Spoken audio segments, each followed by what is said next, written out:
My name is Chloe Kavanaugh. I'm a medical student at Rutgers Robert Wood Johnson Medical School. And today we're going to discuss the opioid epidemic and kind of learn a bit about what caused the opioid epidemic, about addiction itself, overdose management, medications for OUD, and so on. And what we want you to take away from this presentation is to understand how we got to where we are, and also to understand kind of both the what the problem and the solutions for the problem, right? The problem primarily being addiction, opioid use disorder, and how that comes about, and the solutions being how do we reverse overdoses, and what kind of new treatments do we have to help combat opioid use disorder. And so just to start out with a brief vocabulary lesson. So opiates come from the natural opium plant. Opioid is a much larger umbrella term that includes opiates and kind of anything made in the lab and all along the spectrum. MAT is medication. It used to be called medication assisted treatment. You may still see that in many places. It is so effective that they don't want to have that kind of be stigmatized that way. They want to change that. So now it is termed medications for addictions treatment in kind of a more umbrella name. And MUOD, another new acronym, is now medication for opioid use disorder. And we talk about these incredibly effective medications in the latter half of this presentation. So let's start with the opioid epidemic. So opioid epidemics, plural, are not a new problem. Opiates and then opioids in some form or another have all been around as long as humans have. And so opioid epidemics have occurred in different geographic locations, different societies throughout history. Regarding America and America's perception of our opioid epidemic, I want to point you to two specific dates here. The first is 1900. With the onset of the temperance movement. And this is when society started shifting from having this, a physical, patient-centered approach to, addiction is a health problem, to addiction is a moral wrongdoing. So, and we, obviously this stigma still very much exists today, and we're working to combat that. And then on the back of that comes the Harrison Act in 1914. And this essentially sent opioid use underground because it made it illegal for doctors to prescribe opioids. And doctors, in the past had been able to prescribe opioids for those with addiction or opioid use disorder. And, even the process of getting a safe, consistent dose of that drug from their doctors vastly helped patients kind of have stable lives and regain their other support pillars that they may have lost. So again, this is another blow that further helped to make the problem worse and to increase stigma. And I would just like to point out that, for a little bit, we were seeing a improvement in this opioid epidemic, but now with the onset of COVID, this opioid epidemic has become one of several kind of shadow epidemics that are in the wake of COVID-19. And because of so much of what's been going on, we have record numbers of drug overdose deaths. So this is still, to impress upon you, a massive and ongoing national health crisis.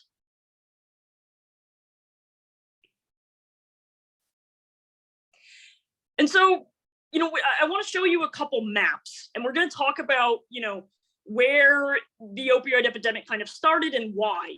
And so I want you to see these dark green areas on the map here and see that, high pain medication use corresponds with unemployment, and corresponds with economic hardship.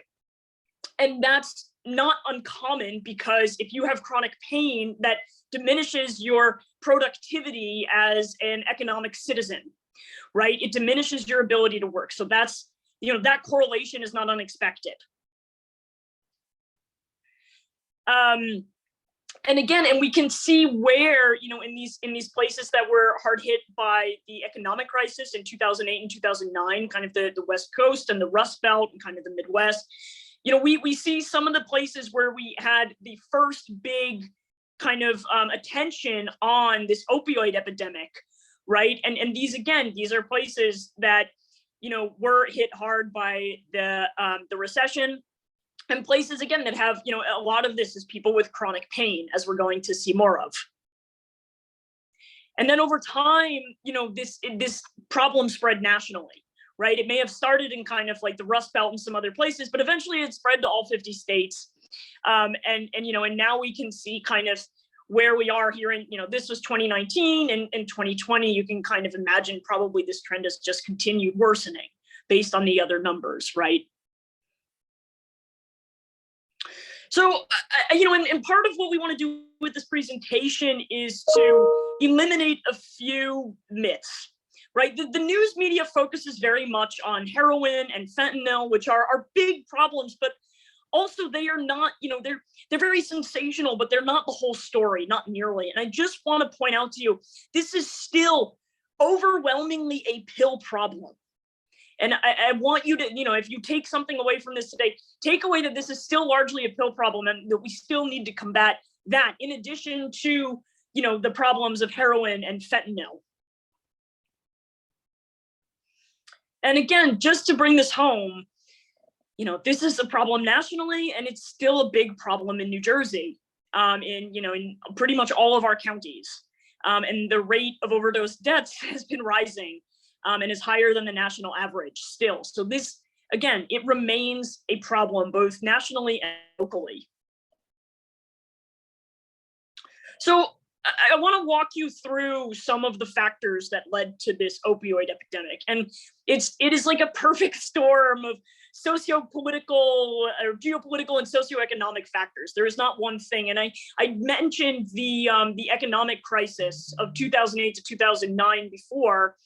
And again, you know, you know, we don't have universal health care in this country, so not everybody has adequate access to health care. Put that with, you know, chronic pain, you know, this bubble you see here in red, the medical field in the 80s and the 90s said, hey, we really need, you know, pain is unacceptable. We need to treat pain as the fifth vital sign, and we really need to help address pain. And they meant both acute pain and chronic pain. And chronic pain, you know, make no mistake, is a huge problem and still very poorly understood. And many Americans suffer from chronic pain.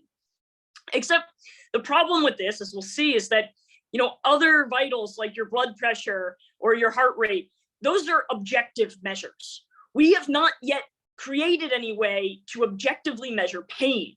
We only have, you know, subjective reporting of pain. And so this is intrinsically difficult and flawed. But because the medical community was so focused on fighting pain, the pharmaceutical industry matched that development, right? They matched this trend by developing more powerful, more longer lasting opioids. And, you know, then while all of this was happening and while this kind of pill problem was developing, right, we also had come on the scene kind of the new wave of drug cartels coming out of Mexico with this new version of heroin called black tar heroin. And, you know, a lot of what, you know, if you're like me, you grew up with kind of this primetime TV image of, you know, what, you know, drug users going to drug dealers in urban alleyways and, you know, and turf wars and all of that in urban places, you know, that's kind of the image. But this, you know, these cartels were like, you know, they were business people and they were like, we don't want to deal with any of that. We want to go to an untapped market, which are the suburbs and rural areas, and we don't want to have to fight anybody. And we don't want our customers to die because we want them to keep coming back. And so what we want instead is we will provide quality, consistent doses of black tar heroin to our customers and create a tenacious business model. And that really took hold. And I'll show you in a few slides kind of how this all, you know, then became the perfect storm.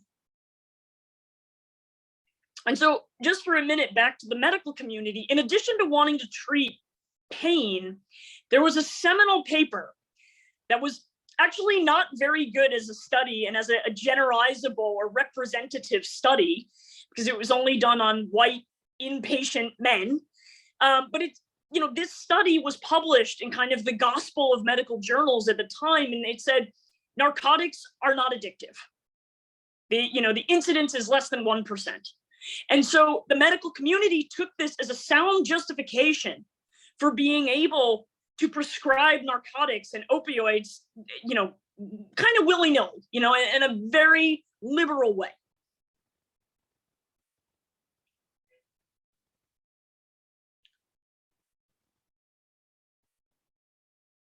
And so with the pharmaceutical industry, to match this again, they originally had this oxycodone, which again, it's made for acute pain. It's made for kind of post-surgical pain. 4 to 6 hours duration, that means to cover 24 hours, you have to take 4 to 6 pills over 24 hours. If anyone, I've had to take pills. If anybody has had to take pills, like that's a lot of time to remember to take your pills, right? So they said, hey, look, we're dealing with this new issue of chronic pain. We want to meet that need. So instead, we'll have a much bigger tablet that packs a much powerful dose, but it's long acting. You only have to take it twice a day. So it's less difficult to forget. And it's abuse resistant, except it's not. And if you crushed it and snorted it, you have a high on the scale of heroin. You have euphoria on the scale of heroin for up to 8 hours. And so we all kind of know what happens next, right? Is that, these pharmaceutical companies made a lot of money and this worked super well, but it was being terribly misused, both in terms of, providers that were bad providers and they were, like pill mills, providers that maybe were just ignorant and were prescribing massive doses of this, probably against their better common sense. But again, we've kind of taken this piece of information and ran with it as a justification. And so, there's a spectrum of kind of blame allocation here that you can play with. And I would like you all to kind of think to yourself, what do you think the most common way individuals who abuse prescription opioids obtain them? And so, if we go to the next slide, you may know, or you may be surprised to know, that the majority actually get prescription opioids from, loved ones for free. And then, in the second biggest block here in blue is people who get them from a single provider. This is not doctor shopping. It's not drug dealers on back alleyways. That's not the problem. Those are problems, they exist, but this is not the bulk of the problem that we are talking about today. And so there are 3 waves here. And the first you can see in black is, the first is, the first is in purple. Sorry, it's a little bit small on my screen. The first is in purple, and that's kind of the pill problem, right? Those are the pills. Then, we started to wise up to this. Authorities started to wise up to this around like 2009, 2010. And you can see right there that, while that's leveling off, look at the second wave, heroin, that shoots up in gold. That's when that took off, because what's happening is all these patients who are just people with chronic pain, in the majority of them, they now, a lot of people, they trust their doctor, right? That's kind of what we're raised to do. And if their doctor turns out to be a bad apple running a pill mill, how are they really going to know? And if they're now hooked on these pain medications that alleviate their pain, what else are they to do? And so when this happened and this, seemingly perfectly legal activity now became illegal, these people still had pain. And now they also had addiction in large numbers. They had opioid use disorder. And so they turned to this heroin, this black tar heroin, and buying that from the street, because that was how they alleviated their pain or their opioid use disorder. And now, and again, heroin also, you can see, has started to taper off, because now we're in the third wave, which is where even more powerful synthetic opioids are being added into these drugs, or are just being taken among themselves. And these are, as we'll see in the next couple slides, these are frightening drugs.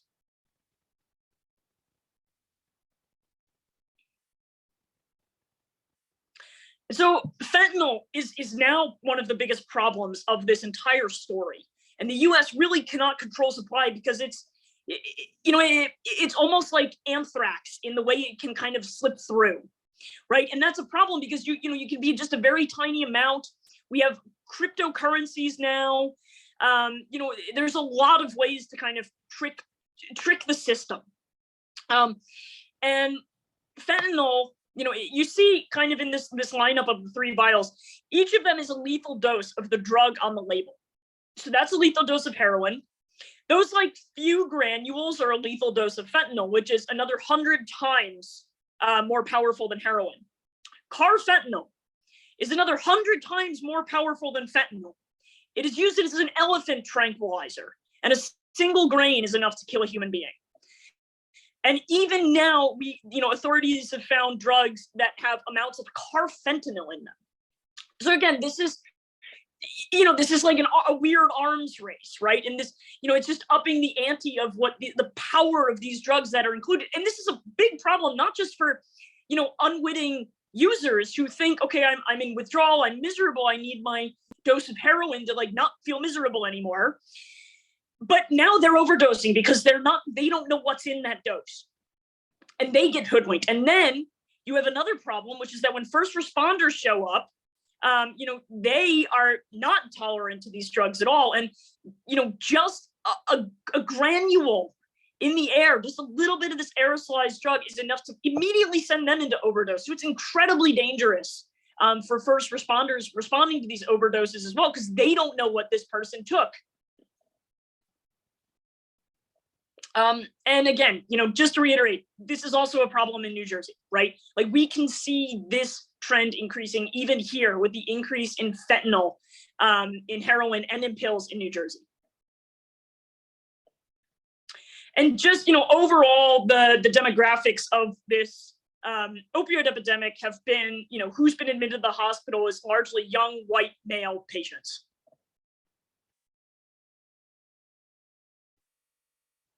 All right, now I want to kind of give you some background about opioid use disorder as the brain disease that it is. So I want you to think about opioid use disorder like you would think about a diabetes or a high blood pressure or any other chronic medical condition, because putting it in that framework helps to understand both how it comes about and also how physicians want to strategize to treat it. So there's a genetic susceptibility. Similarly, you've probably heard that alcoholism runs in families. There's a genetic susceptibility to use disorders in general.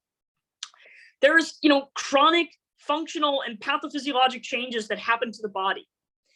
There's also risk factors that are influenced by personal choices. So this is like a nature and nurture. It's not simple. It's nature and nurture have to kind of combine to set you up to suffer from opioid use disorder. And then, on the backside, treatment, we have similar treatment goals and strategies. If you have someone who has longstanding diabetes, you don't say, well, we're going to give you some pills and cure you, like it's antibiotics to strep throat.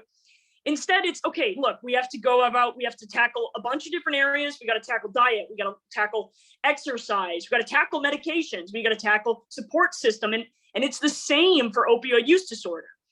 And again, similar clinical outcomes. We're trying to manage this disorder, not necessarily cure the patient. What we want is less death, less overall harm. And I'll talk a bit later about kind of harm reduction and how we measure, how these measures are working. All right, so addiction is a brain disease. And so in your brain, you have a reward pathway.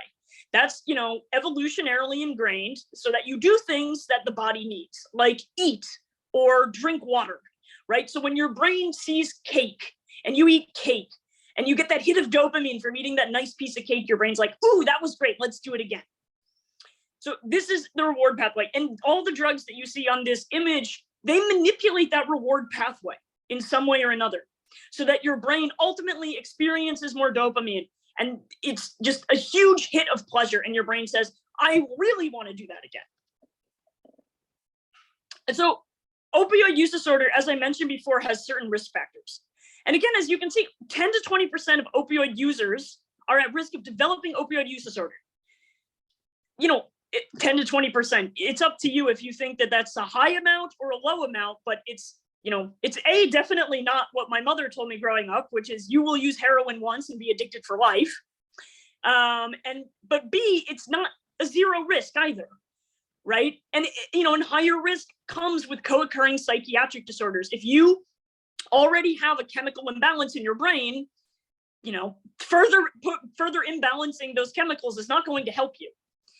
Again, the genetics, if you have a family history of substance use, or yourself, other substance uses, men more than women, Native Americans, probably as a historically marginalized people, trauma exposure, again, a lot of trauma. We've found that adverse childhood events, abuse, difficult family relations, neglect, all of those can lead to not only psychiatric disorders later in life, but use disorders for various substances as well.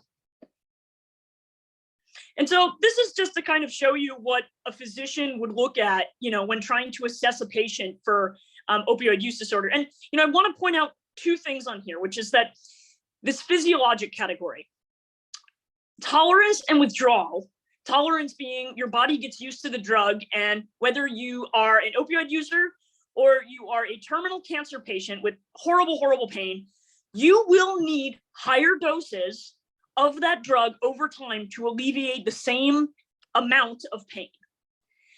That's just how it works. And again, and if you now, as your body's adjusting to this new baseline of having this drug and these neurotransmitters, if you stop that, you will go into withdrawal. Even if you are not, quote, addicted, even if you don't have psychologic dependence, you will have physiologic dependence. So that's part of this, but it's not, it's kind of like it's sufficient, it's necessary, but not sufficient. And so these other bins are what a doctor or other practitioner is assessing, right? This kind of loss of control, like the patient is now out of control of their life and the consequences of that, right? So that, they're lost their job. They have horrible relationships with their family. They can't see their kids. They've got, whatever it is, right? So it's all of this kind of together with, again, the more symptoms the more of these you check off, the higher the severity. And so I also want to clarify why people use and seek drugs, because we're all very familiar with this blue line, right? Which is, oh, that felt great. Hit of dopamine, that felt great. Let's do it again. However, as I was mentioning, after a while, you're adding an overflow of dopamine to your brain. After a while, your brain says, okay, I have to do less work now because we've got we're flush with dopamine. So I don't need to put any of it out. And so now your brain is doing less work on that. So if you are not taking that drug, you are now below the baseline and you are in withdrawal. And withdrawal is miserable. And now, this patient, like any other animal in the world, will try to do anything to get out of that misery. And so this is where this red line comes in with this negative reinforcement. And this is truly what drives long-term addiction and opioid use disorder, is this strong desire to not be miserable and to get back out of withdrawal, to try desperately to reclaim that baseline of neurotransmitter activity. And now I want to talk a bit about overdose and overdose management. So, how do you recognize somebody who's intoxicated with opioids? I want you to think about this as the category of everything closes up and slows down. Their pupils get very small, their breathing slows, they're constipated, they're drowsy, they're not as aware. And an overdose is just go further down that line. They become unresponsive without respirations because these opioids shut down in the brain. They shut down your respiration center. They basically tell your body to stop breathing. Your lungs are fine, but they tell your brain, we don't need to breathe, which is wrong. You do need to breathe. And so, you get coma, you get blue because you go cyanotic because you're not breathing, right? You're not oxygenating your tissues. And so that's, the no respiration is what makes it fatal. And again, the cause of death is respiratory depression. Again, like not every overdose is fatal, but what, a 1 in 8 chance? Like that's a game of Russian roulette I would not like to play. And there are some risk factors as well, right? So the higher dose you have, if you were recently abstinent, right? If your body was maybe in the absence of drug climbing itself out of withdrawal, and your tolerance is not as high anymore.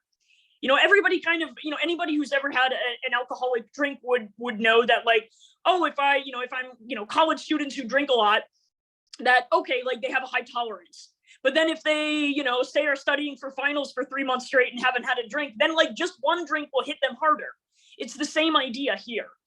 In combination with sedatives. Again, if you're already imbalancing chemicals in the brain, you're playing with fire already, and you're just adding more fire.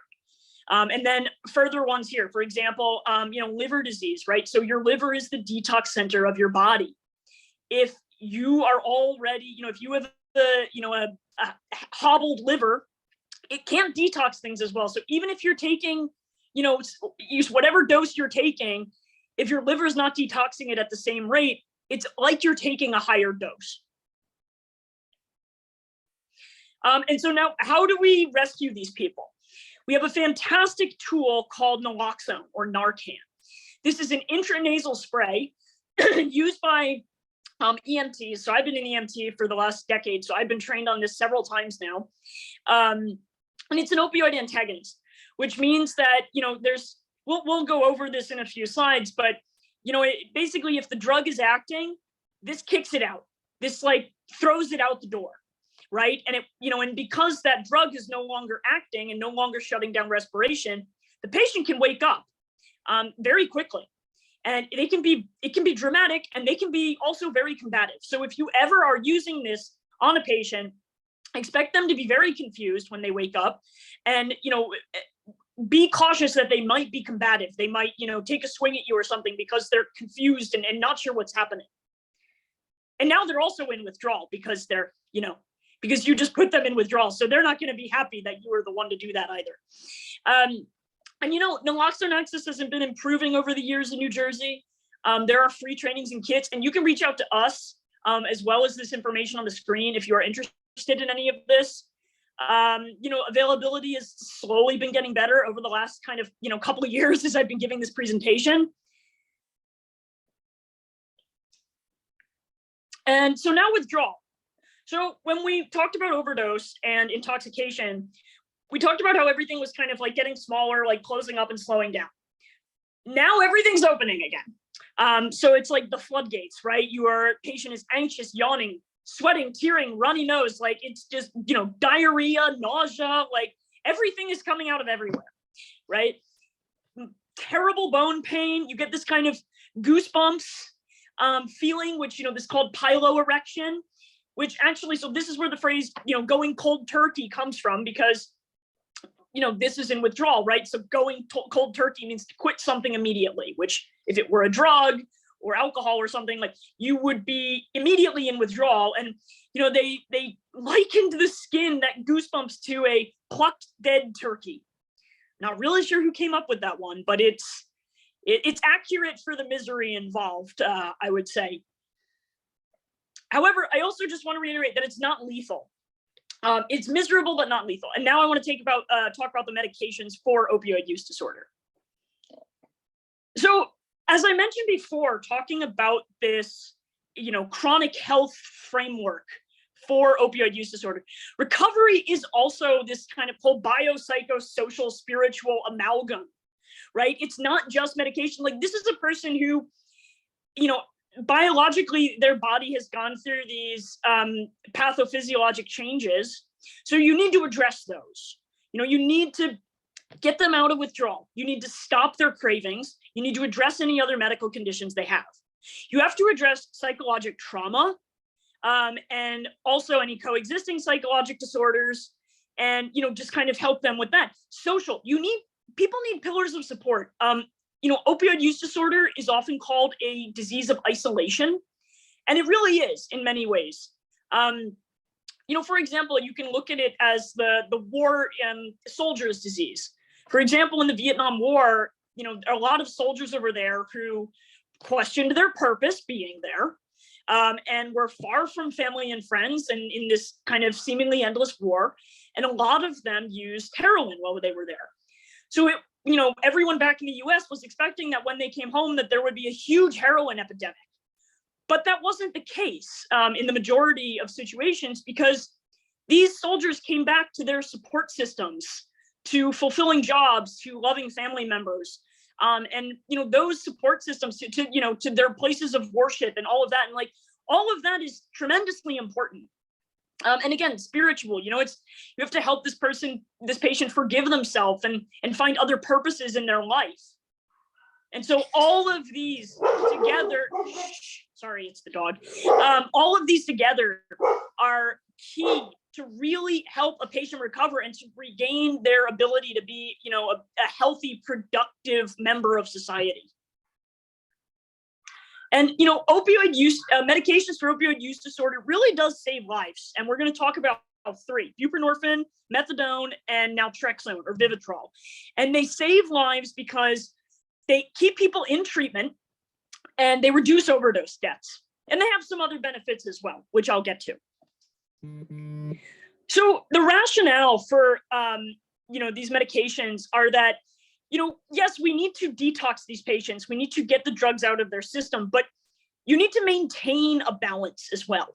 And so what these drugs do is they help maintain that balance and truly help people kind of deal with the immediate physiologic and psychological demands of the opioid over time, while they focus on those longer term rebuildings of spirituality, of social structure, all of that. It reduces use, increases substance-free days, and also has this great effect on what we call secondary harms, right? Such as crime, infection from used needles, HIV from needle sharing. And again, we measure this in terms of how is the overall benefit for society, for both, an individual patient as well as society as a whole. So we look at all of those measurements to see, like, is this treatment working? And ultimately, you have greater treatment retention, meaning fewer dropouts, and a reduced rate of death, which is kind of ultimately like, the biggest change you would want to go for. Okay, but there are barriers, right? These drugs are fairly new. Also, they're, seen as kind of fighting fire with fire, right? You're using opioids to combat opioid use disorder. And we'll get into how there's a very elegant way that these work, right? But, developed by some very intelligent researchers and medical practitioners. But, there are barriers at every level, right? Whether it's health practitioners who have not been educated on this, at a systemic level, it's, insurance companies may not be familiar with it, may not cover it, which is a problem, right? Again, so all of these, that's why we like to give these talks, is to help start to unpack some of this and address it and just educate more people about the great benefits to these medications. So as a given patient is, who has opioid use disorder is going on, they don't always or never use opioids. They have alternating periods of abstinence and use. You could probably equate this to someone who, thinks they eat too much junk food. And so they say, okay, I'm going to be very good this week. And then they get stressed out or their car breaks down and they're late for work. And then they get that extra bag of chips because they just need to stress eat because it helps them feel better. And, now if you just extrapolate that, it's kind of similar for people with opioid use disorder, right? Is they may be wanting to have better control over their habits and their lives. But again, there are a lot of forces that go on, right? And humans are human. And so, again, it's not like they're, a lot of them are not using every day, all day long, but they also are using, right? And so how do you address this? And so again, there's this, this long-term situation that we're going for here, right? Over the long term, with patients who use MOUDs, treatment retention increases and illicit opioid use decreases. And here we're looking specifically at a chart for buprenorphine, which is one of these MOUDs that we're going to see.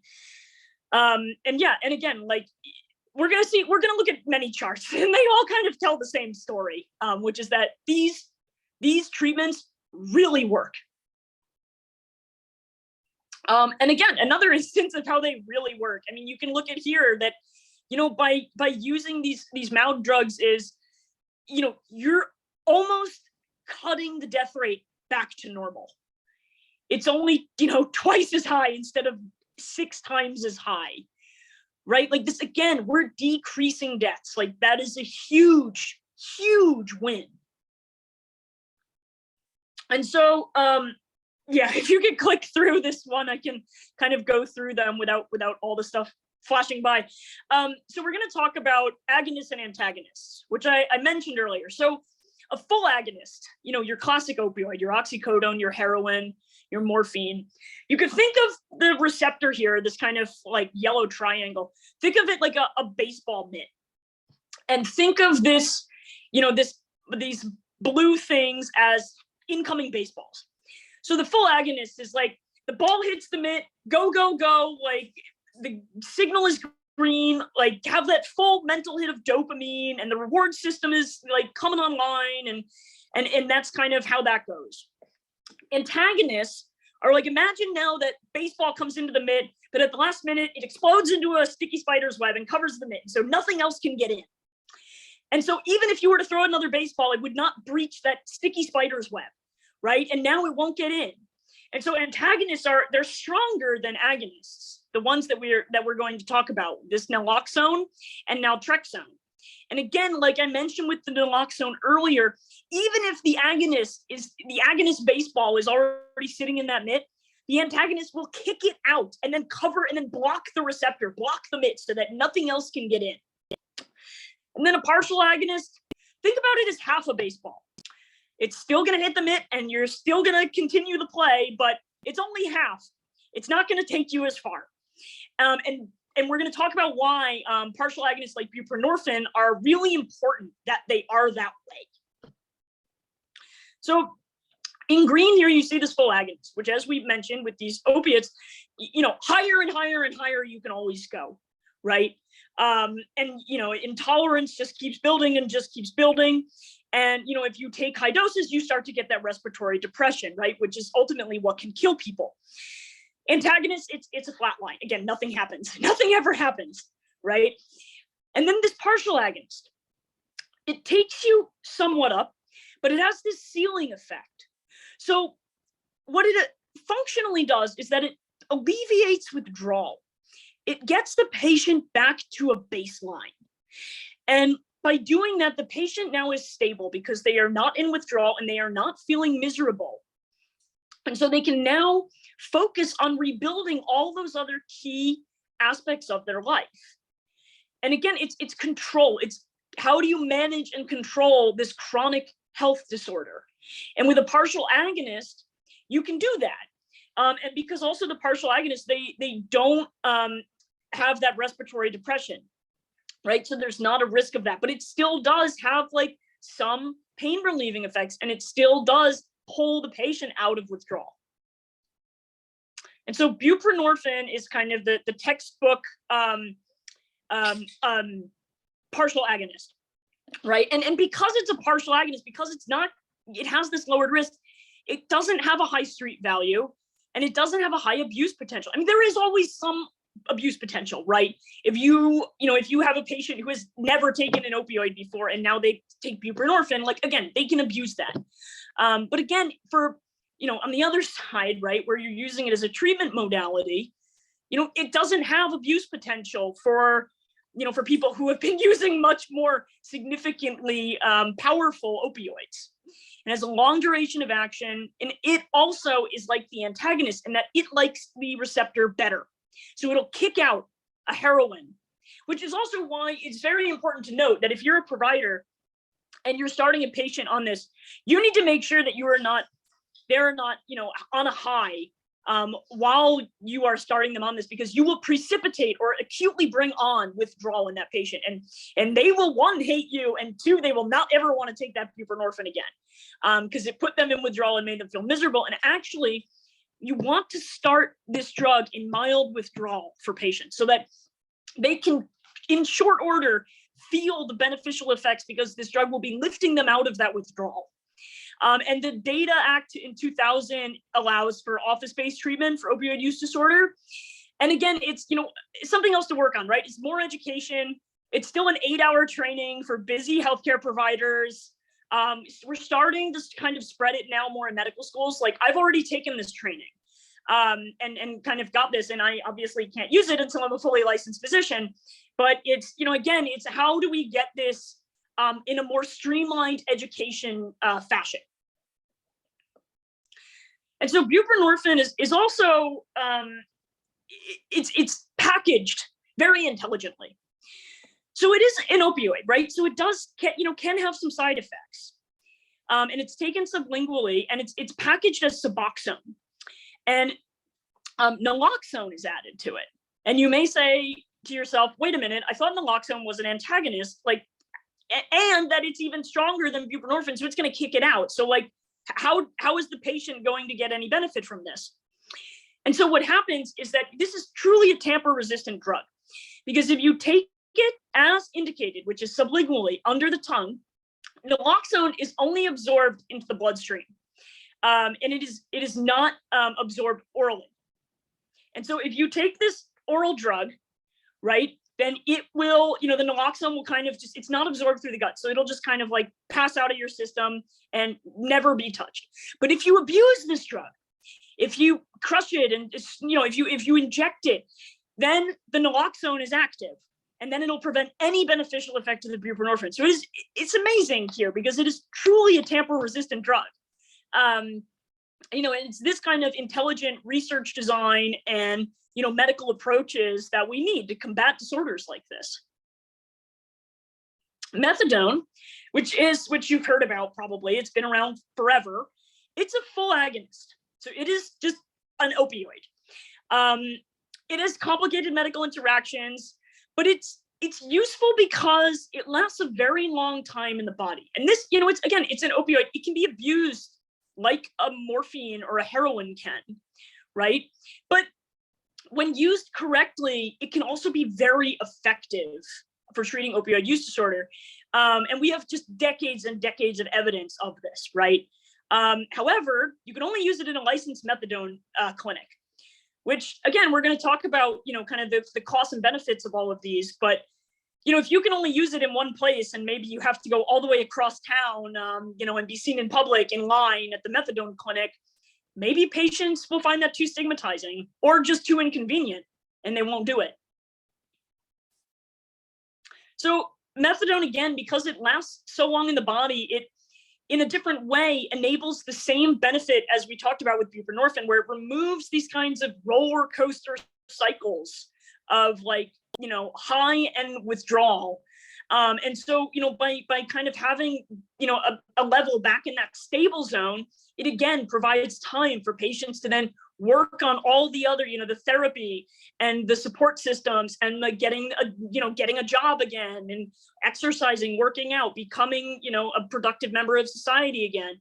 And so it just offers that stability. And finally, we have extended release naltrexone.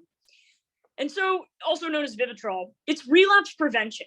So now we're talking about patients who have, received therapy for a long time, and they've rebuilt those pillars of their life, right? And they're doing pretty good. And now they just want to make sure that they don't slip up. And so they will take this, though, it's, again, downsides: expensive, may not always be covered by insurance. There are always side effects to these drugs, potentially. But if they take this drug, it's an antagonist. So it'll sit in that receptor, and say a family member dies, they're so just destroyed by this, they use opioids again, because they're just in this dark place. They won't feel anything because the naltrexone is there. And so again, and it's cutting that, that reward pathway, that kind of conditional effect and feeling. And that's how it's used. Again, it's not something that patients are put on at the beginning of treatment, because again, it'll throw them into withdrawal, throw them into it. But it's used for patients who have largely kind of gotten their lives back together and just, want to be on the safe side. And, I just want to reiterate the difference between naloxone and naltrexone. They're very, very similar. And they work very, very much the same way. But naloxone is the intranasal like spray that you would use in an emergency of an overdose. And naltrexone is kind of on the opposite end of that. Now that overdose person has gotten treatment for a long time, and now they're like back on their feet and in their life, and they just need kind of that helping hand to kind of keep them on the safe side.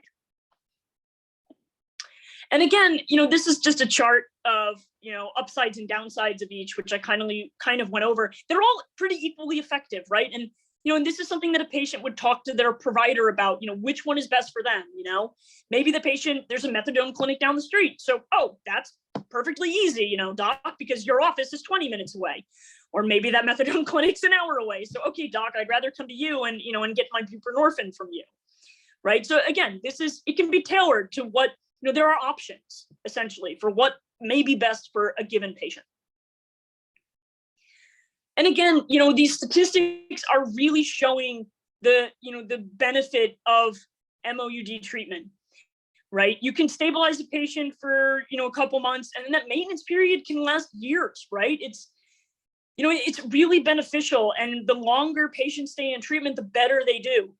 And we've seen that discontinuation leads to relapse.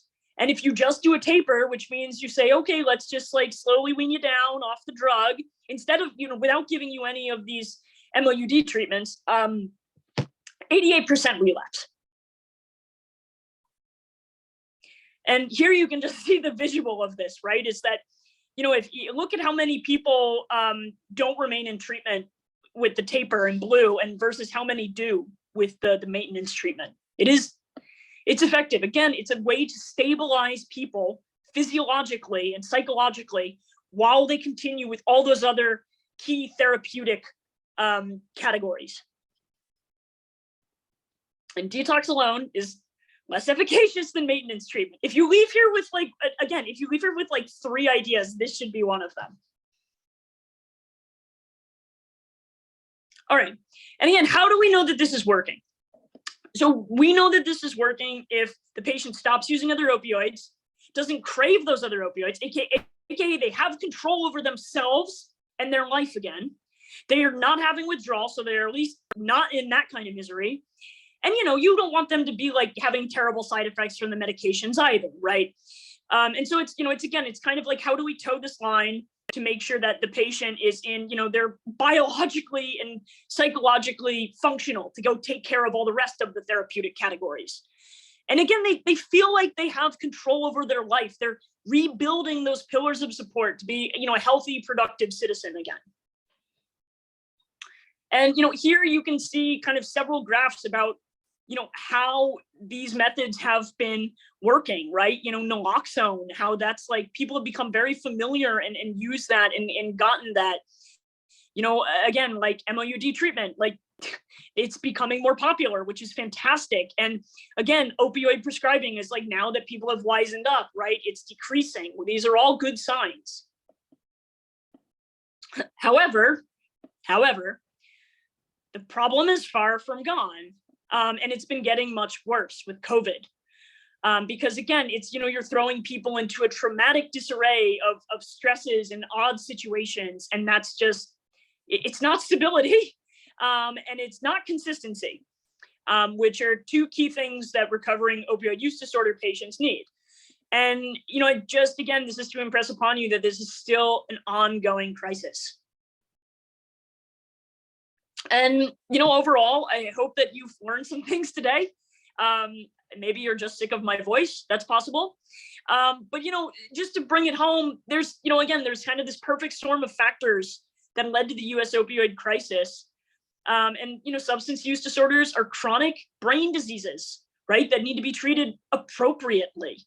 And MOUDs are incredibly effective and super underutilized. And go tell all your friends about them and how cool they are. And thank you all so much for listening to this talk. Again, I hope you enjoyed it. Hope you learned some things. And now I'm going to stop talking and I'll take any questions. And also we would love for you to fill out our post survey because, it really helps us kind of, see how we're doing and how we can improve. Thank you.